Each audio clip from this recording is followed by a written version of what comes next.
A truce has been declared in the US-China trade war. Trade war is not over. The 90-day pause is allowing us to, take a step back from the brink, but the story isn't done. As the tariff war deepened, nationalism in China surged. President Xi pledged more support for the tech sector. 人工智能这个事业也是跟我们中国是现代化强国建设。 In the US, lawsuits are ongoing between the top schools and the government. I think Harvard's a disgrace.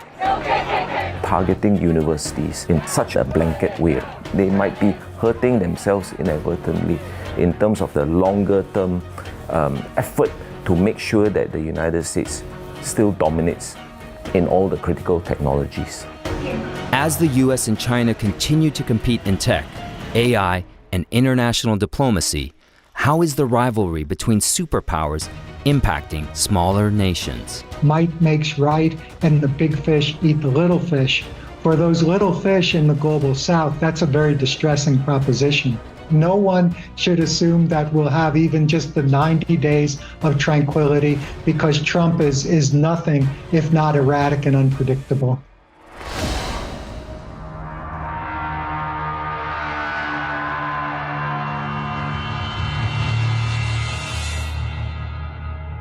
China, first row. China, 67%. In April, U.S. tariffs on China dealt a severe blow to trade.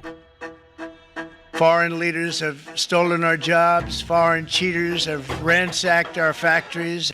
They do it to us, and we do it to them. China retaliated with duties of its own at 125% on U.S. goods. 打，奉陪到底，谈，大门敞开。 China won't kneel down, because we know. China's Ministry of Foreign Affairs also released a video on the 29th of April entitled "Never Kneel Down." It went viral on Chinese social media. Bowing to a bully is like drinking poison to quench thirst. It only deepens the crisis. All bullies are just paper tigers. The U.S. does not represent the entire world. Trade makes up less than a fifth of the world's total. Then, on the 12th of May, the US and China agreed to slash those steep tariffs for at least 90 days. Under the temporary truce, the US will cut extra tariffs it imposed on Chinese imports from 145% to 30% for the next 3 months, while Chinese duties on US imports will be lowered from 125% to 10%. When you look at what China actually offered, they didn't really pledge much. We're not seeing a structural change in the US-China relationship. We're not seeing increased market access by US firms in China. We're not seeing China offering any, at least public concessions. And so when we try and interpret what's happened here, this really seems to be the US blinking. The fact that the threat of empty shelves, higher inflation, economic disruption, that's what really pushed the US to the negotiating table. China was successful in getting a dramatic rollback in the fairly preposterous levels of reciprocal tariffs, really in exchange for doing nothing other than agreeing to talk. So I think coming out of Geneva, I think China clearly has the upper hand. China took a tough posture in the lead-up to the truce. And with trade talks slated to continue in the months ahead, many experts believe China will continue to take the same position. A window into President Xi's thinking can be found in the lead essay of the January 1st, 2025 issue of Qiu Shi, the official journal of the Chinese Communist Party. President Xi is quoted saying, "History has repeatedly proven that striving for security through struggle brings genuine security, while seeking security through weakness and concession ultimately leads to insecurity." This is precisely why I have repeatedly stressed the necessity of carrying forward the fighting spirit. In the face of blockades, containment, and suppression, we must have every reason to fight confidently. We do know that even before the tariff wars, China's economy was facing some troubles. Property sector downturn, local government debt, youth unemployment, and the stock market hasn't been doing so well in the last 2 years. So why do you think the Chinese are choosing to take this position? The economic situation for the Chinese is not great. But once you come up against what the Trump administration is trying to do now, the sort of political dimension kicks in as well. And China, simply put, cannot afford to seem to be backing down under this pressure. Why can't they afford that? Why can't they choose to take a more conciliatory tone?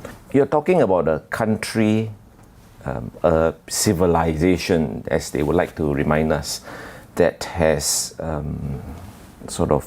risen out of a very difficult period in their history. In Chinese nationalist parlance, it's called the 100 Years of Humiliation, right? That occurred at the hands of the West, yeah? And China has overcome that. China has risen to greater heights today and recognized as a global power. And now they're up against what is seen to be a Western country that is trying to compel them, back down again through these measures. I think this is certainly something that triggers not just the leadership, the people as well. There's definitely a much stronger feeling of being self-assured, self-confident. This idea that, China also recognizes that it is no longer the same country in the 2020s as it has been over the past couple of decades. We are seeing a more assertive China. One reason for China's confidence is that it believes it is a tech superpower. There are more Chinese papers published than American ones in the world's leading scientific journals. China is also well ahead of the United States in patent applications, an important measurement of innovation. The DeepSeek story is already well known, and AI is just one of the many fronts where China is fast advancing. As the trade war intensifies, President Xi visited AI companies in Shanghai, pledging policy support. 人工智能这些高新技术啊，是年轻的事业，对年轻人的事业。这个事业也是跟我们中国式现代化、强国建设、民族复兴、伟业都是连在一起。寄希望于你们。 This idea of almost like techno-nationalism, it's something that we can see is quite strong in China. I think there has been a little bit of what we can call a rally around the flag effect. This idea whereby people are going to come together and they're going to buy local or support China's champions, in the sense that the context of U.S.-China competition, Chinese people want to make sure that they're supporting China. At the same time, I think from the consumption landscape and the consumption angle, the verdict is still out. We still have U.S. tech firms that are still very popular in the Chinese mainland. And even when it looks at the development of AI, that battle and dislodging, say, the US incumbents, that's still going to be an uphill battle for many Chinese firms. But that's where the sentiment is. What we've seen with DeepSeek is that China can make AI just as well as Western models and at a cheaper price. And now the plan is to export this to global markets. So do you think American companies should really brace themselves for intense competition? I think they should. These days, we are seeing genuine innovation. We are seeing Chinese companies emerging in sectors, not just AI, but also renewable technology, electric vehicles, that are posing, again, genuine challenges to firms in the West that have dominated the globe for decades and decades. I think that should be causing firms to wake up. The fact that China in the 2020s is no longer China of the 2010s. The big caveat, however, is that you have aspects of the supply chain that China is still reliant on the West for. So specifically, upstream components of the semiconductor supply chain, whereby chip manufacturing equipment, semiconductor design software, these are still areas that the US and other US-aligned countries have a chokehold on. Until China is able to break that chokehold, this dominance is still going to have a bit of a ceiling. some elements of the policy community and the Trump administration are locked into sort of stereotypical views of China that have been outdated for 10 years, 15 years, if not longer. This whole idea that Chinese innovation just is a result of sort of intellectual property theft and things like that. That's no longer the case. If you talk to multinational corporations active in China and they talk about the China market, many of them will talk about needing to be in China because of the R&D and because of the innovation that's taking place there.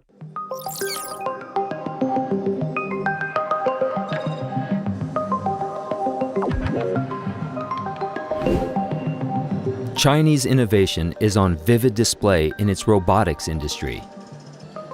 According to Chinese government data, as of July 2024, China holds over 190,000 valid patents related to robotics, accounting for about 2/3 of the global total. 中国每年的机器人产业的市场份额的增长量上，都已经连续10年出现了2位数的增长啊，每年都是10%、15%、20%、30%的增长，所以这就是使得机器人行业在中国呀，每3年左右就会翻一番。 China has many competitive leading robotics companies, some of which they acquired, like KUKA in Germany several years ago, but also Xiasun, which is a Chinese robotics company. And if you go inside a battery EV or advanced manufacturing plant in China, you're just going to see a lot of automation, a lot of industrial robotics. Obviously, China didn't lead in those technologies. Those were first invented by Japan, parts of Europe, Germany, and Korea, but where China's really excelled is driving down the cost of those industrial robots. The use of robotics in advanced manufacturing in China is already widespread. But what's new and grabbing attention are humanoid robots powered by artificial intelligence. These are robots that look and move like humans and could eventually perform tasks just like us. Or even better. And then there are the robots that can perform intricate tasks. According to Unitree Robotics, its G1 robot, which was launched in 2024, can move at 2 meters per second, has hands that can maneuver objects delicately, knees that work better than humans, and an AI system that learns and upgrades itself continuously. The Navigator 2 by the Zhejiang Humanoid Robot Innovation Center, launched in August 2024, can work in factories, play chess, and be your babysitter. 机器人，你知道外太空有多少个星球吗？我们银河系大概有4000亿颗恒星。 Another area of innovation, drones. China has been using drones to deliver blood to hospitals. 测算了最远的距离，从血站到我们的最远的院区，大概在17分钟，非常高效的做了一个危重症抢救和治疗的一个保障吧。 Farmers have been using drones to harvest fruits. And the forestry department uses them to plant trees. 这个无人机最大标重在150斤左右，像咱这个树苗子就是吊个7克到8克左右，最远距离就是个300米到400米，一个来回就是个1分钟左右。And then there are China's spectacular drone shows, like this one in Shenzhen City in southern China. Drone technology is also critical for military applications. In contrast, U.S. drone maker Skydio saw a hit to their business when China restricted battery sales to the company in 2024. Writing on the company website, the company CEO said, "As a result of the sanctions, our battery supply will be reduced for the next few months, which will impact our customers." This is a clarifying moment for the drone industry. If there was ever any doubt, this action makes clear that the Chinese government will use supply chains as a weapon to advance their interests over ours. 过去的6年，美国发动的对中国的科技战，已经可以宣告是失败的。美国用一个超级大国之力去碾压一家公司华为，现在看来也是失败的。连一个公司都没法打压，那美国怎么可能够打压成功中国的科技发展呢？ Global media outlets reported that in 2024, Huawei's revenue surged to a near record high. In April 2025, the Wall Street Journal also reported that Huawei has developed new AI chips, which the company hopes can replace some higher-end products of US chip giant NVIDIA. With the tariffs, there's been a surge of nationalism in China, particularly amongst those people working in the science and tech sectors. How do you think this will impact China's position in the negotiations with the US? China is in a situation now where it cannot be seen as being weak, caving in to American pressure, standing down. Certainly not given the poetic way that the American president sometimes likes to cast the issue. So it is perfectly understandable, but at the same time, because of that, it makes finding a resolution more difficult, right? I mean, when you drum up the sentiments of the people, when patriotism starts to take hold and starts to take over the narrative, take over the discussions or the mood around it, it just makes it very difficult for compromises to be made. If you sort of take a deep breath and take a step back, almost all of the specific points of friction that we see between the United States and China in recent years, if not more than a decade, are really the result of underlying systemic conflicts. These issues are not going to be resolved in 90 days. So anything that comes out of the upcoming discussions and negotiations will be by definition just sort of a superficial quick fix, and it's inevitable that the frictions and the tensions will flare up again in the not too distant future. And given what we've seen from the Trump presidency so far, there's also a possibility that within these 90 days, that there could be a trade war again. Well, this is exactly right. I mean, I'd remind everyone that President Trump firmly believes that unpredictability is his greatest asset. He feels that he thrives under conditions of chaos. So when the rest of the world is running around with their hair set on fire, Trump believes that's to his advantage. So no one should breathe a sigh of relief. No one should assume that we'll have even just the 90 days of tranquility, because Trump is nothing if not erratic and unpredictable.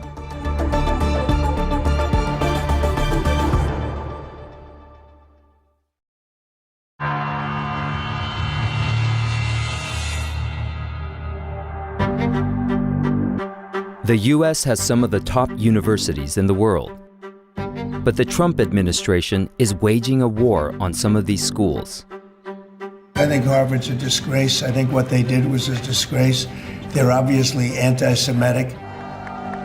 In April 2025, the Trump administration moved to freeze $2.3 billion in federal grant funding to Harvard over alleged race-based discrimination. Harvard filed a lawsuit to halt the freeze. The university said it would defy Trump's administration's demands to limit activism on campus and make changes to its admissions policies. Over in Columbia University in New York, students protested against what they say are broad attacks on higher education, including funding cuts, the expulsion of international students, and the stifling of free speech about the war in Gaza. No KKK, no fascist USA! No cops! No KKK, no fascist USA! No cops! I would want to say one thing though about targeting universities in particular, and targeting it in such a blanket way, right? Withholding funding for universities and things like that. We all know of the United States as the technological powerhouse of the 20th century. Is it going to be the technological powerhouse, bar none, of the 21st century? We don't know, but a lot of it is going to depend on the very good work that American universities have been producing in terms of R&D in various aspects of the technological enterprise. Yeah. But the administration is going after that, in a sense, right? And I don't know whether it's a case of them shooting themselves in the foot, cutting the nose to spite the face or whatever, but they might be hurting themselves inadvertently in terms of the longer term effort to make sure that the United States still dominates in all the critical technologies. Chinese netizens created AI-generated videos of America's supposed cultural revolution. 意气风发斗志昂扬，换主席领导我们的马达，是要美国再次伟大。向前进，向前进。 I think use of the term cultural revolution is probably a bit of an overstretch, but certainly it's clear that the Trump administration has been very methodical in trying to influence U.S. institutions, both within the federal bureaucracy and beyond it, to ensure that people that share some of the same philosophies of the Trump administration are in positions of authority. This is new. This is new in American history. For instance, when I started my career in the U.S. government as a trade negotiator, there was long-standing professional staff that did not change. Republicans, Democratic administrations came and went, but you relied on a cadre of career professionals to run these institutions. The Trump administration has really tried to upset the apple cart on those traditions. Amidst the upheaval happening at the universities, China sees opportunity. In recent weeks, there have been many news headlines of STEM experts who are leaving the United States for China.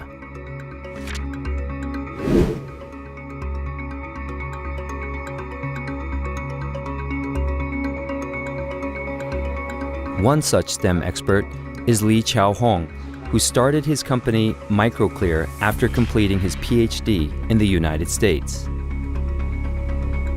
My other job is to build some big telescope to observe the star, the moon, is very far away from the Earth, right? So, and then when I transfer to US, I have to change my field from astronomy to ophthalmology. And my boss in US had given me this offer, and he told me, you have very good background in astronomy, in optical system design, in how to image, then I think you can handle the job for ophthalmology.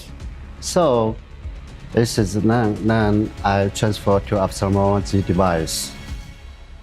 A decade ago, most of the high-technology devices for ophthalmology came from Japan, Europe, or the USA.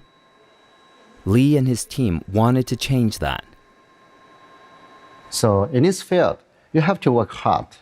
Okay, you cannot work only 8 hours one day. No, for my Microclear team, we worked almost over 12 hours every day. So I mean, you have to work hard. You have to try your best because you have to make something crazy. You have to make something happen. You have to make something amazing. The team believes they have achieved that goal. 我觉得从相机跟造影的角度来讲，所有眼科检查的第一步，我们叫眼底一张照，疾病早知道，对吧？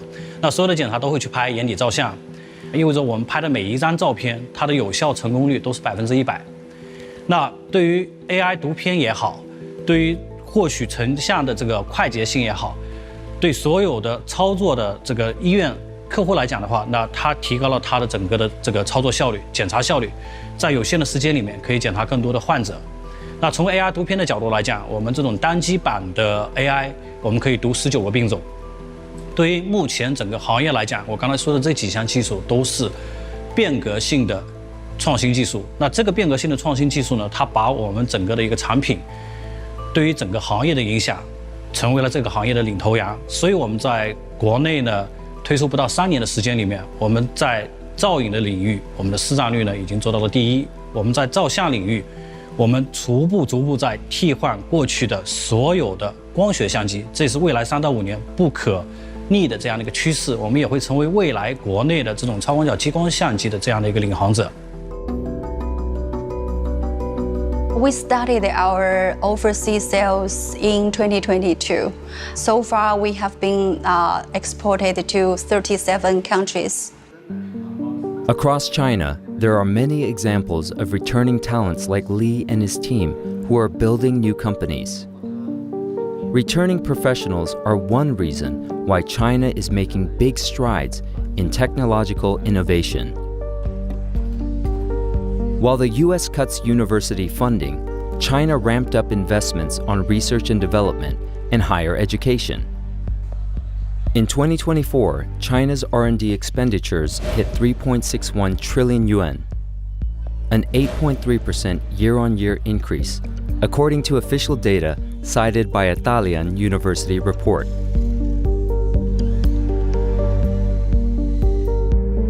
Besides generous research funding support, startups can also tap on state subsidies to commercialize their research findings. And then there are other factors like cheaper labor, better transport infrastructure, and AI, leading to a competitive advantage across many industries. China dominates global manufacturing, accounting for over 30% of global manufacturing output. The US says they want to bring manufacturing back again through tariffs. Yeah. Do you think they will succeed? Actually, it's quite bizarre, right? Because you have China talking about the advanced technologies of the future and wanting to invest heavily in that. And then you have the United States that almost seems to want to bring back labor-intensive early 20th century manufacturing, to the country. And here you're talking about a country that even to today is seen as the leader in many of these technologies that the Chinese are trying to build up. So personally, I find it a bit odd. Yeah. To execute this type of sort of economic revolution that the Trump administration aspires to would really require multi-billion-dollar investments on the part of private companies. And given how erratic, how changeable the trade policies, the tariff policies, and the economic policies have been, I'm not sure how many companies are going to be willing to take that gamble. Even if you're able to get over that hurdle, you've got other problems, or even at least question marks about the U.S. Workforce. Does the U.S. workforce, can the U.S. workforce supply the sufficiently skilled labor? There's question marks about that. And we've already seen that issue arise in the context of the CHIPS Act and some of the semiconductor production facilities that were intended to move into the United States have already signaled that they're going to have labor force shortages, or at least difficulty in finding skilled labor. That TSMC example that you brought out is really a good case in point, because TSMC's factory in Arizona has just been announcing delays after delays in the last few years for various reasons. So even if America wanted to bring back manufacturing, the time that it's going to take to make this a possibility, seems like it's going to be a really big challenge. And by the time it happens, Trump might no longer be president. Well, exactly right. And from the perspective of the companies having to write those checks and make those investments, how do you do economic planning when the policy environment can change so rapidly? So I'm skeptical, to put it mildly. In the United States, you actually can also see lots of dilapidated infrastructure, bridges, highways, railways, airports, etc. There are lots of problems. These are not created by foreign countries. Therefore, one point of discussion with friends in the United States is that if you really want to enhance and increase your manufacturing capabilities, do something that China has been doing so well.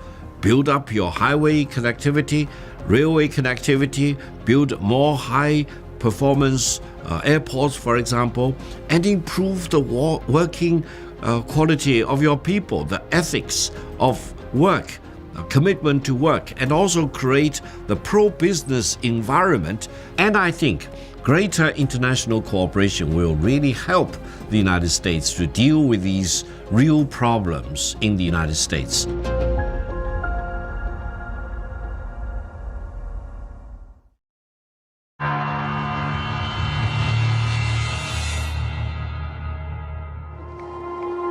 Coal has had a dirty reputation for quite some time. When burnt, coal releases more carbon dioxide than oil or gas, so it's by far the most harmful fuel for the climate. In many parts of the world, countries are trying to transition away from coal energy. Not America. Today we're taking historic action to help American workers, miners, families, and consumers. We're ending Joe Biden's war on beautiful, clean coal once and for all, and it wasn't just Biden, it was Obama, and there were others, but we're doing the exact opposite. And all those plants that have been closed are going to be opened. If they're modern enough, or they'll be ripped down and brand new ones will be built. We're going to put the miners back to work. We will rapidly expedite leases for coal mining on federal lands to turbocharge coal mining in America. Trump, who has called climate change a hoax, campaigned on a pledge to, quote, drill baby drill. The New York Times reported that the Trump administration wants to block thousands of megawatts of planned wind projects that could power homes and businesses. President Trump talks about strengthening American manufacturing, but plans to withdraw assistance from the electric vehicle industry, which has invested billions of dollars in new factories across the United States.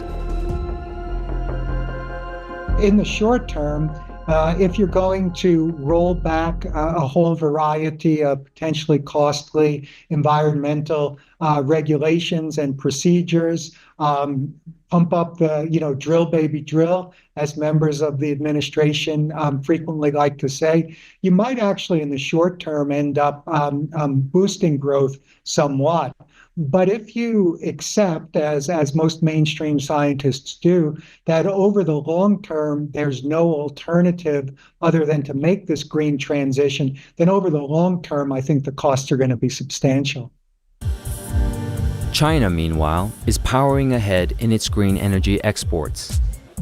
Companies like Huawei and Xiaomi, who used to manufacture phones and other tech gadgets, have moved into the EV space, joining industry leaders like BYD in creating an unrivaled EV supply chain, and prompting automakers across Europe and the United States to cut jobs to stay competitive.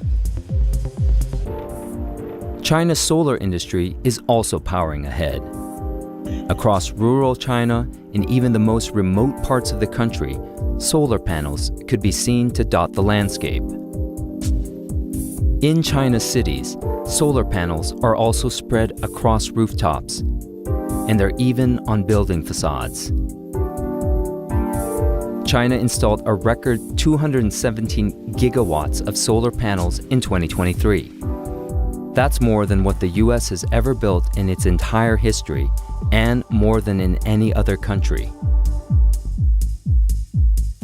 How much of a lift do you think that the green tech sector can give to the Chinese economy in these troubled times? But most other countries in the world, or at least most other major economies in the world, have accepted the inevitability of this green transition, and you simply can't get around the fact that in sector after sector, China is in a predominant position. And I was a little bit surprised at the frankness of a Japanese minister several months ago who came out and publicly stated, point blank, Japan cannot make the green transition without China, which I thought was a rather stunning admission. Clean energy contributed a record 10% of China's GDP in 2024, according to European think tank, the Center for Research on Energy and Clean Air.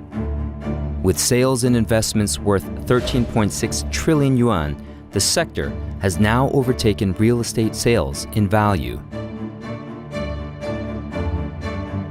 Despite the fact that China's green exports have been rising, one thing is that a lot of these companies are not as profitable as we think they might be. There's intense price competition amongst the Chinese EV companies. There's also been almost cutthroat competition between the solar companies. So in that context, how much optimism can we express in hoping that the green tech sector will help China during these tariff wars? Cautious optimism. I mean, I think anything that allows China to move away from its traditional drivers of growth, say in sectors like steel, glass, cement, things that are allowing Chinese production to move up the value chain and incorporate higher levels of technology into their production processes. These are all things that ideally, theoretically, will allow the Chinese economy to mature and to develop in ways that kind of bridge that gap between a developing market and a developed market.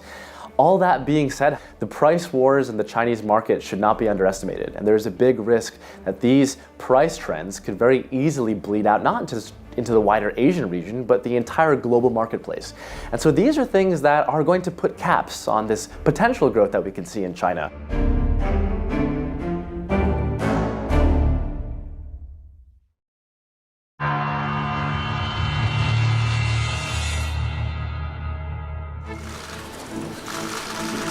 March 2025. China's foreign minister uses his annual press briefing to speak about the importance of the global south. 全球南方经济总量全球占比超过了40%，对世界经济增长的贡献率达到了80%，已经成为维护世界和平的关键力量。世界百年大变局下，东西南北关系出现此消彼长的历史性变化。 A month later, Trump announces Liberation Day, slapping high tariffs on many global South countries. We've enjoyed an 8-decade period of a rules-based global trade system in which trade relationships have been built on mutual respect and mutual benefit. Trump is now taking us back to much more of a law of the jungle environment. Might makes right, and the big fish eat the little fish. For those little fish in the global south, that's a very distressing proposition. Within days of President Trump's tariff announcements, Chinese President Xi Jinping makes a trip to Vietnam.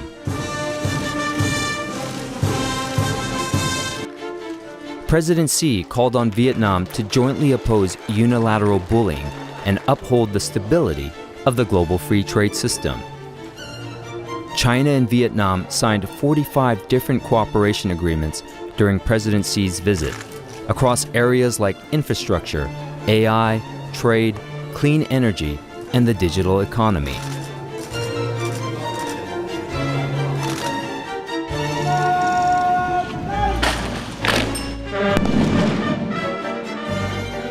After Vietnam, President Xi visited Malaysia. 面对当前国际秩序和经济全球化遭受冲击，两国将同地区国家团结一致，共同抵御地缘政治和阵营对抗暗流。 At a time when multilateralism is under tremendous strain, When some nations abandon the principles of shared responsibility and others question long-standing commitments, China's global initiative offers a new lease on hope. They look outward, not inward. They speak not of rivalry, but of renewal. President Xi's final stop in Southeast Asia was Cambodia. 这些国家呢，确实面临着一个复杂的外部环境，特别是美国的压力。这个时候，他们都希望中国怎么想，中国是什么立场，那么中国会怎么做？那么这次正好是一个加强战略沟通的非常好的机会，在最高领导人层面上达成了共识，那就是我们要团结在一起，来对这种开倒车的行为说 say no， 说不。For the United States to use tariff as an instrument to throw a wedge into the economic development of Vietnam and other ASEAN member states is the wrongful thing to do. And it will really cause a lot of bad will among the people in this part of the world against the US government. And eventually, I would say, the US government will realize that they lose more than whatever they can gain. And ironically, I would say, it will push the realization of the goal of moving more manufacturing jobs back to the United States more and more remote. Why? Because many international multinational companies or other international companies will not be very happy about such ups and downs and unpredictable and uncertain government policies dealing with international trade. During a BRICS meeting which involved 11 countries on April 28, the Trump trade war dominated discussions. Over the last decade, US and China has been vying for influence globally. And there are, of course, many opinions about who's on top. But for some people, and I would say a substantial amount of people, Washington, D.C. has an image of being a beacon on the hill with certain democratic ideals. Do you think that view still holds? Well, look, the Trump administration has certainly been taking a sledgehammer to those old perceptions about the United States being that beacon, that city on the hill that Ronald Reagan first invoked. So I think there's been a tremendous amount of reputational damage. Now, China's been working hard to try to capitalize on that and position itself to sort of lead the opposition, the pushback against the United States' recklessness. I think China will achieve some successes on that front, but don't forget there are still a number of significant antagonisms between, certainly within ASEAN and China and elsewhere in the world. So the picture will be a little bit more nuanced than some might think. Given that the U.S. Has historically criticized other countries for adherence to rule of law, for issues around corruption and governance and administrative transparency, and then now the current administration is doing everything that the U.S. has previously criticized, there's a question of credibility. It's not necessarily just a Trump factor. When we talk to people out in Asia or Europe, there's a lot of consternation that Trump was reelected. This points to pretty significant fissures in the American political landscape, illustrating that, there's a wide swath of the American electorate that not only supports what he's doing, but wants to see more of it. And I think this is very much undermining a lot of America's global image and raising a question about how the country is going to look. 2 days after the Geneva meeting, where China and the U.S. announced a truce in the trade war, President Xi hosted leaders and officials from Latin America and the Caribbean countries in Beijing. 关税战、贸易战没有赢家，霸凌霸道只会孤立自身。中方愿同拉方携手启动5大工程。 为支持拉美和加勒比国家发展，中方将向拉方提供660亿元人民币信贷资金额度。Now, we know that negotiations are ongoing between different countries and the United States. And there have been media reports that the Trump administration is asking some of these countries to reduce their links with China in exchange for tariff exemptions. How do you view that? Yeah, that puts a lot of countries in a difficult position, right? Because, for a long time, many countries, certainly Singapore, but many other countries have been talking about this. We don't want to choose sides, don't make us choose, right? Not just small countries, big countries, the Japans and Germanys of the world as well, right? Unfortunately, the climate today seems to convey this impression that both the US and China are turning the screws as far as this issue of choice is concerned. I don't believe that any country, as difficult as it is, are going to choose a side. Yeah? In fact, now comes a time where countries have to sort of walk the talk, right? You got to now demonstrate how it is that you're not going to be caught up in this great power competition. And I think there are a number of ways that countries can and will do that, right? Foremost being working among themselves, but also using existing mechanisms, right? For us in Southeast Asia, you've got the ASEAN Free Trade Agreement, you've got the CPTPP, but it's not easy, it's not straightforward. Difficult, but this is the environment and landscape that we find ourselves on.